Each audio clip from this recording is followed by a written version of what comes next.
Okay, shall we start?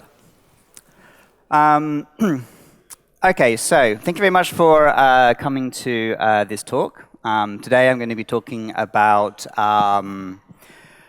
Java EE and the way it has re-implemented the way we implement design patterns. Okay, so hopefully you're having a good conference so far. Yes? Okay, great response, thank you. Okay, so let's start. So my name is Theedom. I'm a Java developer, senior Java developer. I've been working in the industry for about 10 years now. And I tend to go to conferences and talk about various topics. Today I'm going to talk about Enterprise Edition Java, the latest Enterprise Edition Java, and how it has reinvented the way we implement design patterns. Okay, so this is my Twitter handle. So by all means, contact me via Twitter. I'd love to speak to you. Okay, I wrote a book with my colleague Murat Yena. This is currently available in all good bookshops. Has anybody purchased this book?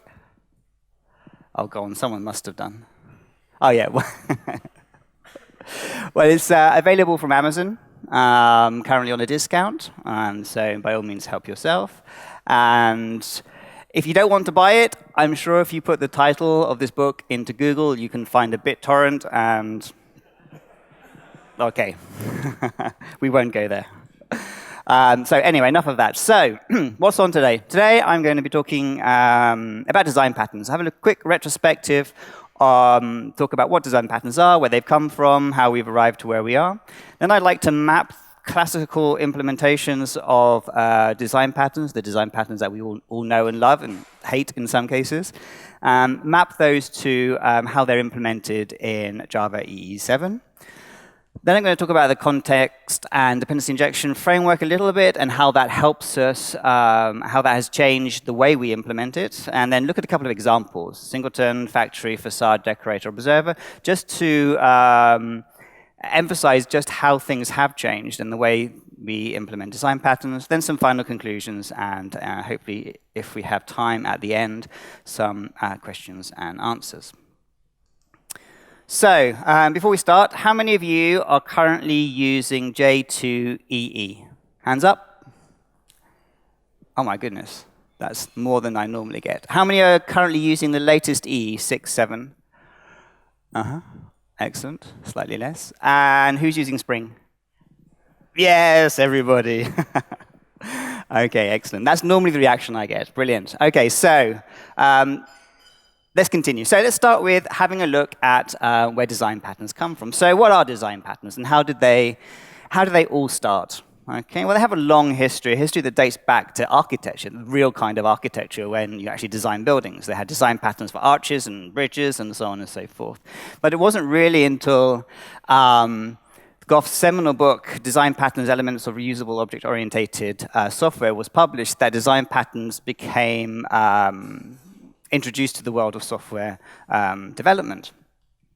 And the book talks about design patterns in three main categories: creational, behavioral, and structural. So what are design patterns? Well, design patterns are solutions to problems already solved. They are the collective wisdom of developers over time who have found solutions to problems and have abstracted them in terms of design patterns. And it allows us to avoid reinventing the wheel. Somebody's already done the hard work for us. They've already found a solution or an abstraction of a solution that we can apply into our code, perhaps sometimes with a slight modification, depending on the use case. However, design patterns, they have their value, but also they come with a few caveats. Overuse of design patterns can make code complicated, can make it unwielding to refactor and to use.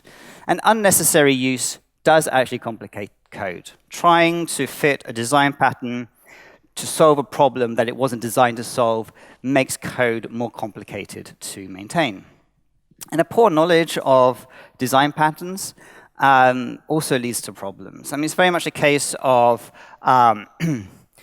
if the only tool you have is a hammer, then every problem looks like a nail. So what are design patterns in practice? Well, that's what we're going to be having a look at. So it started with a speech, a talk at Java 1 2000 entitled Prototyping Design Patterns for the J2E Platform. So this happened after the Goff book was published, and this talk became very, very successful. It was a very popular talk, and a year later they published a book called J2EE Design Patterns. And again, this was a very, very popular book. So as the Goff book describes a range of patterns, not all of them are common in enterprise Java, but those that are common are baked into the API of the platform. So instead of having to implement them yourself, the platform has them ready to use out of the box. And this is basically the crutch of what we are going to be talking about today. So a little bit of a retrospective. So over time, well, over the last 5, 6 years, the programming model of Java EE has been simplified substantially. Okay.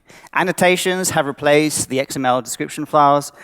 Convention over configuration have replaced the tedious manual configurations, and dependency injection hides the creation and lookup of resources. So resources are now created by the container and injected into qualifying injection points. These injection points are marked with annotations such as inject.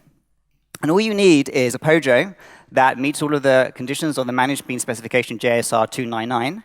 And depending on the annotation used, it will become an EJB, a servlet, a singleton, or a RESTful web service. So the object is injected by the container, and it is determined by type. Okay? It's the type that is used by the container to determine where to inject it. However, this causes a few problems if you use the interface as the type. It becomes ambiguous to the container where to inject a particular implementation, particular concrete implementation. So we have developed something called qualifiers, which allow us to disambiguate the point of injection. And we'll be having a look at how qualifiers have helped us reinvent the way we implement design patterns. Now, as I mentioned before, a bean has to conform to JSR 299. So any POJO can be injected, but it must conform to that specification. But what if we have a bean that is not compliant, that does not conform to JSR 299? Can we make that injectable? Yes, we can. We have something called producer methods, which allow us to make any instantiable object injectable. And we'll be looking at how this has contributed to the way we implement design patterns as well. So let's get started with Singleton. OK, so the Singleton design pattern is probably one of the most best-known design patterns, and is used extensively by frameworks, by loggers, by pool managers, and so on. Now, whether you love it or hate it, it exists. And we're going to start with this design pattern, because this is a good example of how things have changed in the implementation of design patterns in JEE. So if you read the Goff book, it's about having a single instance of an object in the JVM that is only ever instantiated once within the lifecycle of the application. So once it is created, it's not normally destroyed until the application terminates. So why do we need this? Well, the Goff motivation was that we would want to create heavy objects. We want to create a heavy object because it takes time to construct it. And we want it to be available in the JVM to be used instantly as soon as the application starts up. And these are expensive objects, and they are often created by the Singleton. So if you read further in the Goff book, you will see that the implementation of the Singleton pattern is quite non-trivial. You start with some pretty unnatural constructs like private constructors, double locking, static initializer. You can even use enums to create singletons. And all of this is fairly non-trivial. And we're going to be seeing in a moment just how this has become much easier to implement in JEE. So let's start. Here is a bare class. It's a logger. And we're going to make this class a singleton. Okay? So we do that by adding one annotation at the class level. So by simply adding this one annotation, what we have is a thread-safe, container-created singleton that is available throughout the JVM to your entire application. This is a lazily initialized singleton and is initialized on first use. This is the expensive construction part. Okay, so we want to create our expensive object. And in this method, we do that logic. We put that logic here to create our expensive object. And we annotate it with @PostConstruct. And what this does is that once the log has been constructed, it will then execute this method to create our expensive object. And we inject it like this. Okay? So by simply annotating a point within our application, we can inject our logger singleton. But what happens if we want our singleton to be initialized on startup? When the JVM actually runs up, or when the application starts up, we want our bean to be available. We want our singleton to be available to the whole JVM. And we can do that by simply annotating it at startup. So now what we have is a thread-safe bean that is started when the application is executed, is started up, and constructs an expensive object, the expensive object that it wants to use. But also we can make the instantiation of this object dependent on the successful instantiation of another object. We can make it dependent, in this case, on a database connection bean. Imagine, for example, part of the construction of our object requires us to connect to a database or some endpoint of some sort. And we need that to be constructed and to be available for us before we actually start to construct our singleton bean. And we can do that by annotating our class @depends and naming the bean itself. So we've seen so far that with just a few annotations, we have a pretty sophisticated implementation of singleton. And we literally substantially less code, substantially less boilerplate code. I mean, one could argue that annotations are boilerplate, but there's a lot less of it, which is always good. And now the behavior of our bean has been enhanced by some specialized annotations that convey to it certain characteristics that we want our bean to have.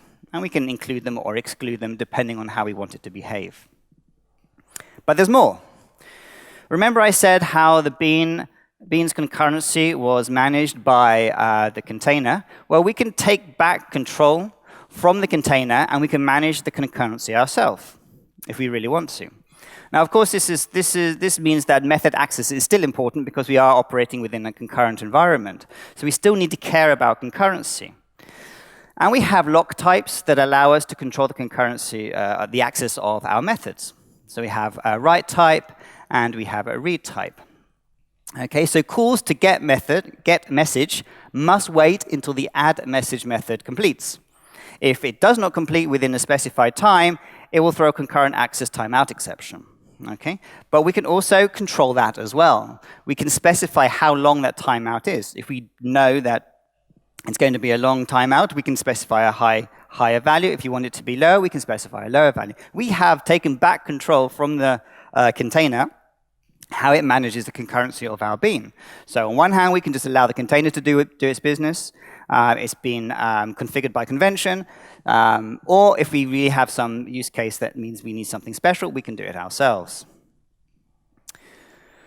So what's good about this? Okay, well, it's enhanced our implementation of the singleton. It's given it some more characteristics that are not easily available through traditional classical implementations, or that are quite unnatural and a bit ugly when coding. We now have really nice, beautiful annotations that we just add to our class, add to our methods, that give us a load of behaviors that are very useful and very interesting. And we also have fine-grained control over concurrency and access timeout. You know, on one hand, we can let the container control that, or we can take that control ourselves and control it how we wish. The bad, well, okay, these are generic bads. Overuse can cause problems. That's a bad that applies to everything in life, not just design patterns. If it's lazily loaded, this can cause delays on first instantiation. This may not be desirable in the environment in which you're working. Or perhaps, if it's eagerly loaded, this could cause memory problems at startup because you've got an object in memory that perhaps is never used, so it's using up memory. And ugly, well, it's considered an anti-pattern. Okay. there's a lot of debate about it being an anti-pattern or not. That's up to each individual to decide for themselves if they wish to go down that route or if they want to use it. I mean, I would argue that it has value in certain niche cases. But in most cases, it's probably smarter to use a stateless session bean. I'll be having a quick look at that later. So let's have a look at our next design pattern, the factory pattern. So the factory pattern is a creational design pattern whose intent is to provide an interface for creating families of related or dependent objects. So without specifying the concrete class. Now, the creational logic is encapsulated within the factory, which either provides a method for its creation or delegates the creation of the object to a subclass. The client is not aware of the different implementations of the interface or classes. So the class only needs to know the factory to use to get an instance of one of the implementations of the interface, and clients are decoupled from the creation of the object. And that's the important point here, is the decoupling of the creation of an object from its use. And the use of the object doesn't need to know about the concrete implementation. It probably only needs to know what the interface is. Okay, and so if you're programming to interfaces, this is what this is talking to. So often the factory pattern is implemented as a singleton or a static class, as only one instance of the factory is required. This centralizes the object creation. So is the CDI framework a factory? I think it's a fairly moot point. It creates here your objects. It then injects them over here using interfaces as the marking point of injection. So yeah, you've got this decoupling between the creation of your object and with the point where it's being injected, and the injection point doesn't know about the concrete class that it's being injected. It just knows about the interface. Okay. So here is an example of a drinks machine, an example of a factory, sorry, an example of a factory that implements a drinks machine. And we implement it like so. Okay, here you can see that we're using the drinks machine interface to mark the injection point. However, we have a problem. As mentioned before in the introduction, what happens if you have multiple implementations of the same interface? Okay, here we have a coffee machine and a soft drinks machine implementation of the same interface. At the injection point, which drinks machine object are we going to inject? How does the container know which one to inject? How do we resolve this problem? Well, in EE, we solve this using qualifiers. Okay, so we create one qualifier named soft drinks. This will annotate the soft drinks machine concrete class, and coffee will annotate the coffee drinks machine class. Okay. So here, the target annotation restricts where we can use these qualifiers to mark injection points. In this case, on methods, in this case, on method and field injection points. So the annotation with retention policy runtime ensures that the annotation is available to the JVM through runtime. So the possible values for target are type, method, field, and parameter. Those are 4 places, 4 injection points where we can inject this. Here, we're just restricting it to method and field.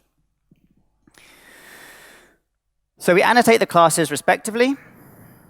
So we annotate the concrete implementations, here coffee, and we annotate the concrete implementation of the soft drinks machine, and then we annotate the injection points. Okay, now this is how we disambiguate the location where we inject our concrete implementation. So here we can see quite clearly that we inject the concrete implementation annotated soft drinks into this point, and then the concrete implementation annotated at coffee into this point here. Okay. So we have seen that Java EE hides the concrete implementation of an object and allows the creation to be decoupled from its use. We have seen how qualifiers are used to select the required implementation without the need to know anything about the object's creation. It's a completely decoupled system. So it is important to remember that the CDI framework will only instantiate POJOs that meet all of the conditions of the managed bean specification JSR 299. But what if the object you want to inject doesn't conform to this specification? Does that mean we cannot take advantage of the CDI framework's injection capabilities for classes, for these classes? Well, no, it doesn't. Java EE provides us with a solution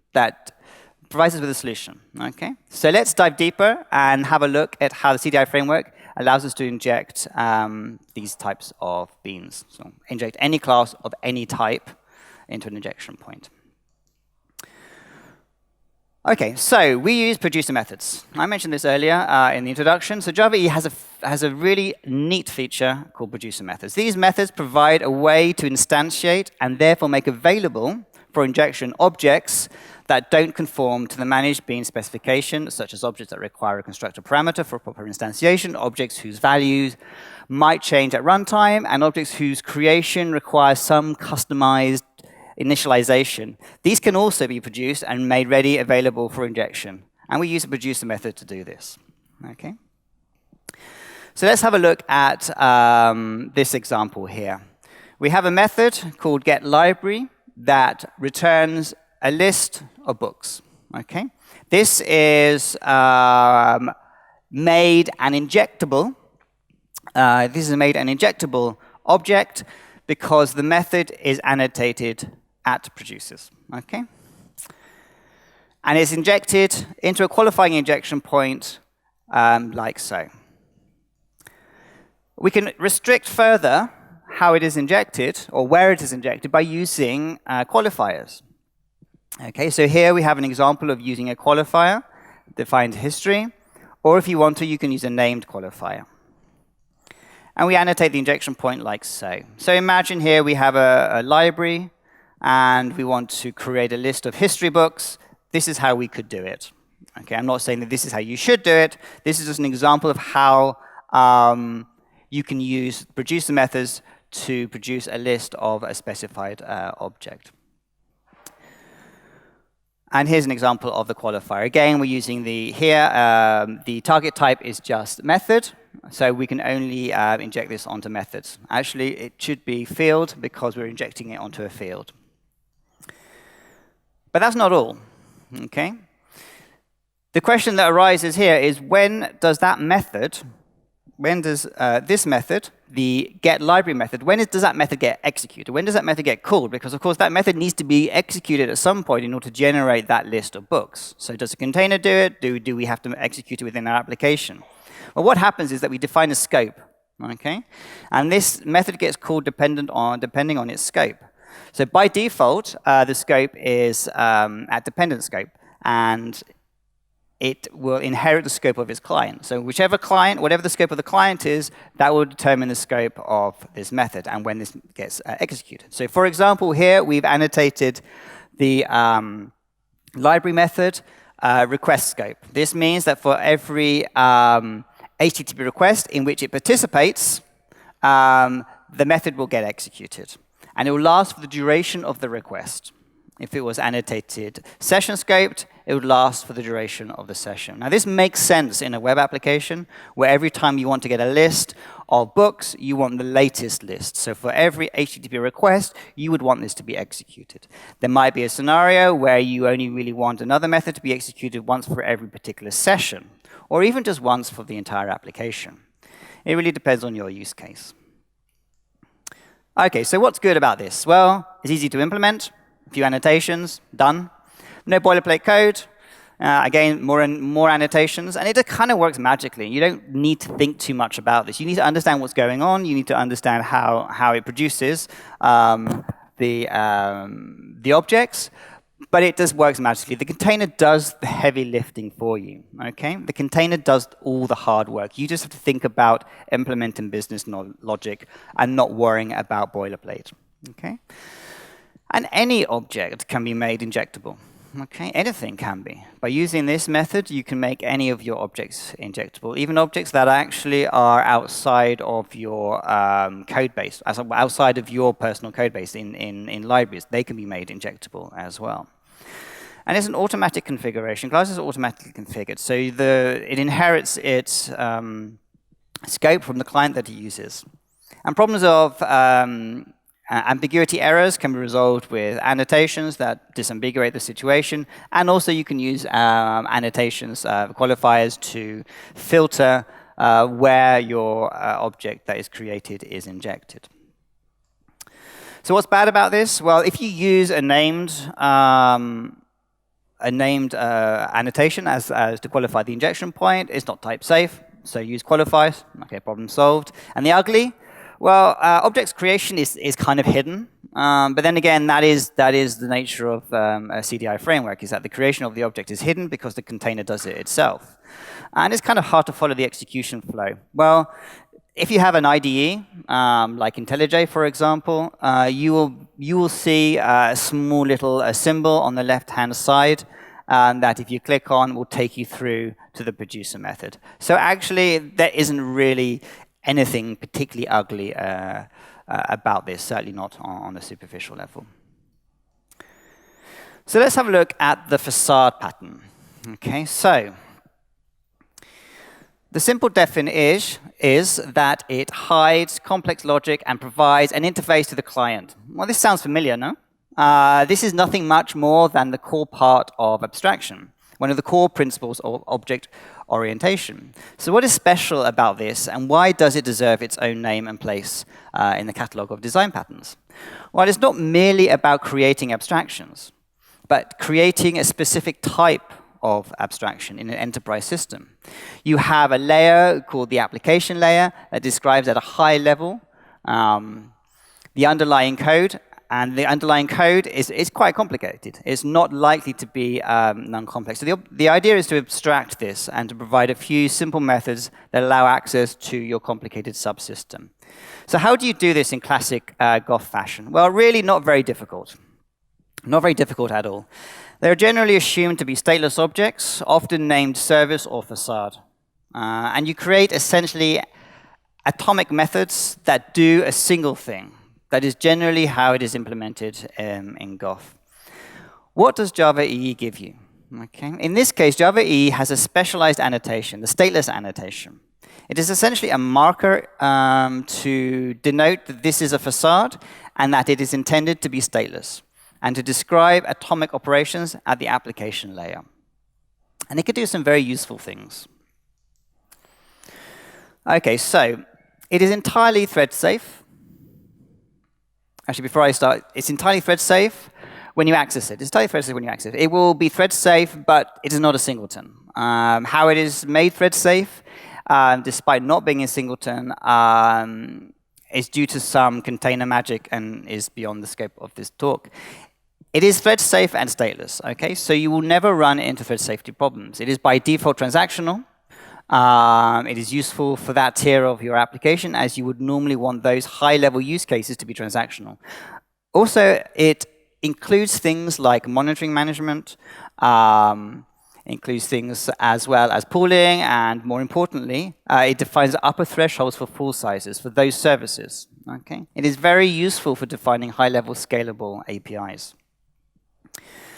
So it's simply created by adding the @stateless annotation to the method, and injected just like any other bean at the qualifying injection point.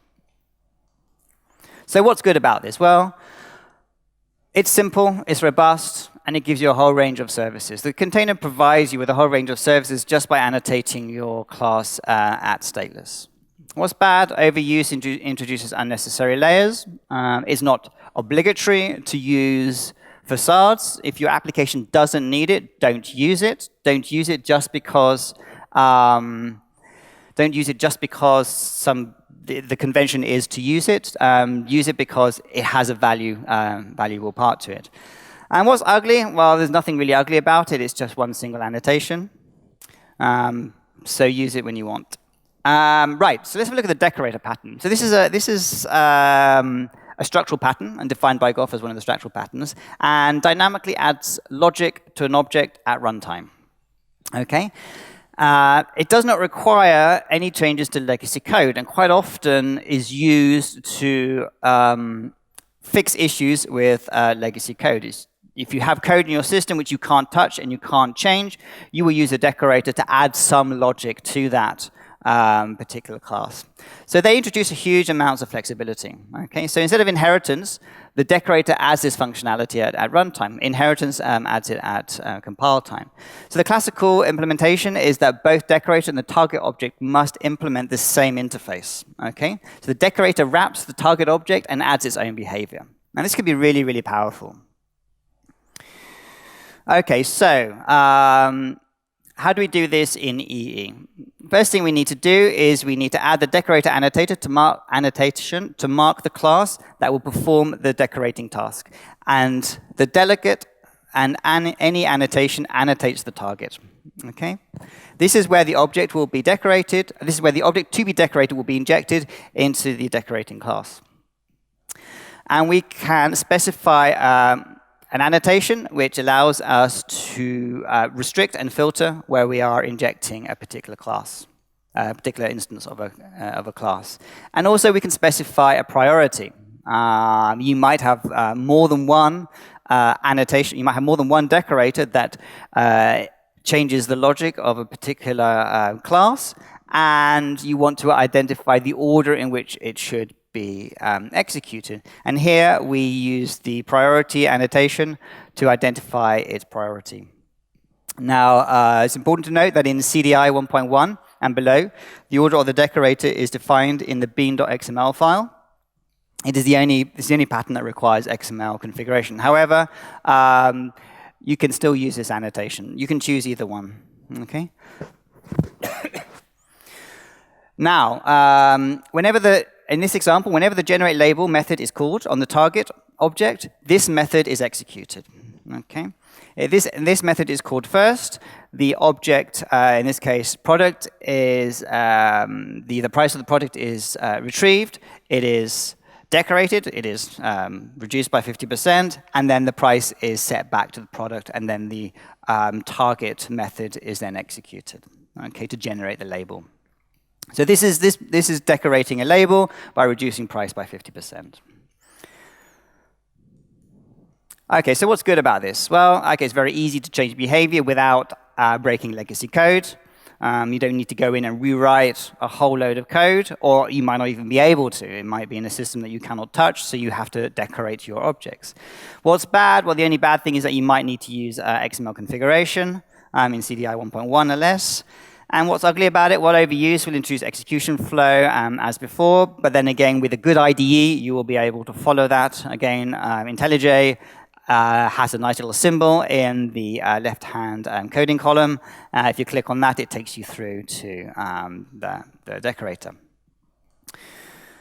Okay, let's have a look at another pattern, the observer pattern. Okay, it's a little bit difficult to understand why it is necessary in the first place. It goes down to the basic fundamental requirements of object-oriented systems, which is to pass a message from one object to another, passing one message to another. So why do we need it in the first place? Well, what we want is we want to decouple the message from the receiver. Okay, we want a publish-subscriber situation. However, the classical implementation of this requires that the way you implement the observer is sort of antithetical to the original goal of the observer. The Goff way to implement the interface is to do it on a bunch of objects, and then on the listener, you have to register the concrete implementation of each of those instances. So you still have some coupling, and it's a bit self-defeating if the goal is to create a loosely coupled system. The publisher knows about the subscribers. What we really would like is a system where the publisher knows nothing about the subscribers. So how does Java EE solve this? It does this in a much more loosely coupled fashion. So first of all, you need to define an event. This is an event that is created and fired into your system. Okay, so something has happened, and you want to notify something. You want to notify your system that something has happened. So we create an object that's going to get fired. This object has a payload, in this case, a very simple message. Okay, a very simple string message that something has happened. It's likely to be, in real case, to be something slightly more complicated. I mean, perhaps even if it's a simple notification system, it might actually contain just a text message that something has happened. And then we need to find a way of firing that message. So first of all, we need to inject the event object into our firing code, and then we need to call a method that actually creates the message, that creates the object that we want to fire throughout our system. And what we're doing here is we're creating a new message event, passing it a very simple message, and then we're firing it. We're firing it out into the system. And what happens here is that all dependents are now notified that this event has occurred. So on the other side, it receives, on the other side you have a receiver. And this receiver, or listener, or observer, however you want to refer to it, observes for messages of a particular type. Okay, in this case, it's observing for messages of message event. And every time one of these events is detected within the system, this method gets executed, it gets injected into this method, and it gets executed. And here we're just doing a simple system.printout, system.out.println, in order to display the message. You would do something more complicated in reality. And also, you can use qualifiers, again, to filter the events. Okay, so you can fire the event as a warning message, and then you can just listen to only warning messages, okay, allowing you to filter the system. So what's good? Well, it's very easy. There's no boilerplate code. It's a lightweight alternative to JMS. So I mean, imagine a system where you have some event that is occurring, and it's not important enough or significant enough to actually implement some kind of messaging system.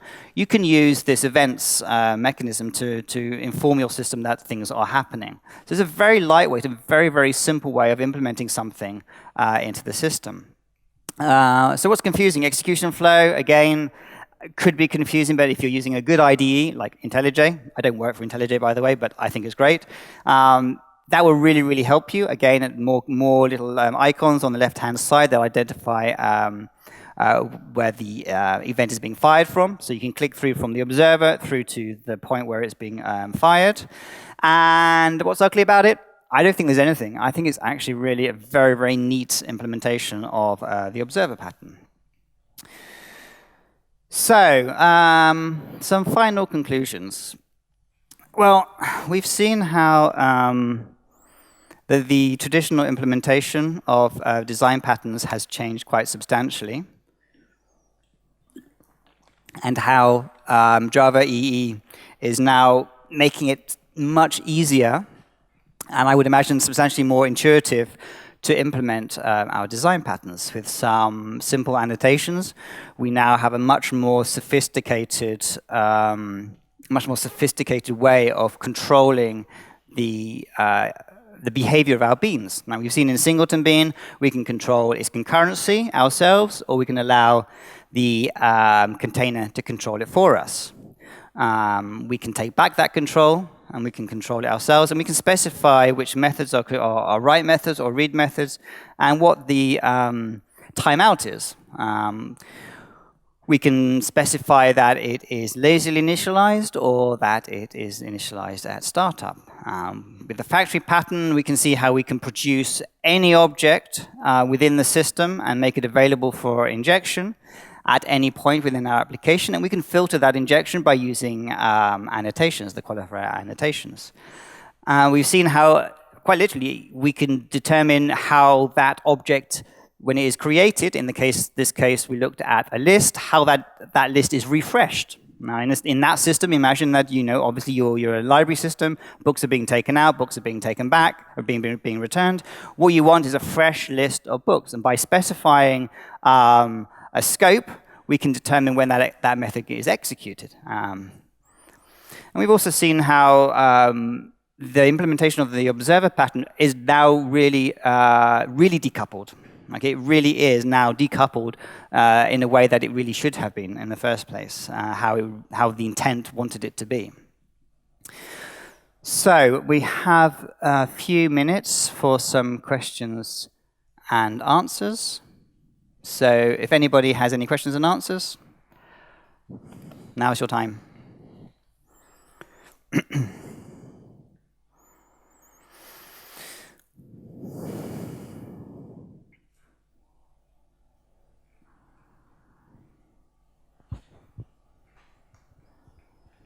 It's a little bit unclear how the scope annotation works for the method.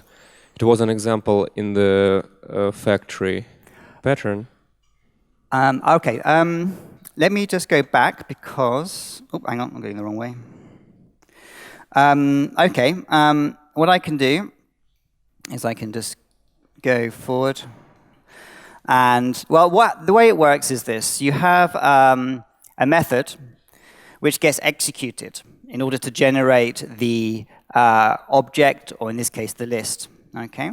And when that gets executed is determined by the annotation. Here we go. When this method, this getLibrary method, is executed, is determined by its scope. Okay? Its scope, by default, is dependent scope. And it will inherit that. That means it will inherit scope from its client, from the client that uses it. So looking at a concrete example, for example, here, we're specifying request scope. Now, what this says to the container, now the container does a lot of this, and I can understand why this is a little bit confusing, is because the container actually does a lot of work. Okay? The container determines that this is a method that needs to be called for every time a request comes into the system. The container determines that it should be executed in this manner. So by simply annotating at request scope, every time this is used by a client, by a session bean, or by something that is request scoped, it will be executed. So every time you have this request scope coming in, and this request coming in, it will be executed for every request. Likewise, if it was annotated for session, every time a new session thread was created, it will be executed just once for that session thread. So you might if come from the front end and go into the application, and you'll be executing, you'll be logging into the system, you have a session, and you might be navigating through the application. And for several times, you'll be visiting different pages that actually need to get a list of books. Now, it will only be executed once. The first time, this method will be executed. The next time, the container already has this list of books created in the memory, available to be used. That's if it's a session scope. So it will just grab it from the memory, and it will just inject it and use it. If it's request scope, every single time you make a request, it will execute this method. Okay, so every time you make a request, it will execute it. Every time there's a session, it will execute it once, and on the subsequent calls, it will already have it in memory. Now, it needs to execute this in order for it to be a fresh list of books, because the list changes. So other scopes are also application scope and conversation scope as well. Thank you, absolutely. Have I clarified that, or have I made it worse? Yeah, thank you, absolutely. And the second question is that in the facade pattern, it was also annotating a Pojo class as stateless. So what's the difference between stateless session bean and such a Pojo annotated as stateless? Between a stateless, I don't understand. Between a stateless session bean and just a Pojo annotated as stateless. If you annotate it stateless, the container gives certain certain functionalities to it. Okay. So, for example, you have an ordinary Pojo, and it's very simple. It's just an object that's been instantiated. There's no special container-managed features associated with it. If it's annotated stateless, the container conveys certain services to it. Pooling, for example, concurrency. So there's various services that the container gives to your stateless bean. That's the principal difference. I mean, there's a lot more to it than that simple explanation, but essentially is that. The annotation has the value of conveying certain features and characteristics. Yes? So is it possible to pass any parameters to the method which creates objects? So, for example, implement factory method in this way. Do you mean here, for example, in getLibrary, you have a parameter?